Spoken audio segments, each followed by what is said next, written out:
કેટલીક વખત અમે એમ પણ કહીએ છીએ કે ક્યારેક તકલીફો હોય, મુશ્કેલી હોય તો એક વખત હનુમાન દાદાને યાદ કરી લેજો. કારણ કે મુશ્કેલીઓની અંદર તારવાની તાકાત એ હનુમાન દાદામાં છે. તમારી અંદર રહેલા ડરને દૂર કરવાની તાકાત એ હનુમાન દાદામાં છે. જેના પગના એક પ્રહારથી, કદાચ હનુમાન દાદા પોતાનો પગનો એક આમ પ્રહાર કરે, જેના પગના એક પ્રહારથી ધરતી ધણધણી ઉઠે છે, એ છે હનુમાન દાદા. જેના ગદાના એક જ પ્રહારથી ઊંચા ઊંચા પર્વતો પણ કડડડ ભૂસ દઈને પડી જાય છે, એ છે હનુમાનજી. અને જેના એક અવાજથી સમુદ્રની અંદર પણ સુનામી આવી જાય છે, એ છે હનુમાનજી.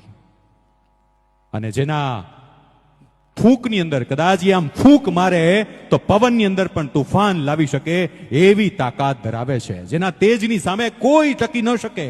અને એ જ હનુમાનજી વિશે કવિ કાગ એમ કે જગતમાં એક જ જન્મ્યો કે જેને રામને ઋણી રાખ્યા છે. એક એવો જન્મ્યો છે આ જગતની અંદર કે જેને રામને પણ ઋણી રાખ્યા. એને જે મોહ હતો, સત્તા હતી, લોકોને જે હોય છે રાજ સત્તાનો મોહ છોડી અને દાદાએ ધૂળમાં ધામા નાખ્યા છે. કારણ કે એનો ભક્તિ રસ, એની અંદર રહેલું શૌર્ય, એની અંદર રહેલું દાસત્વ.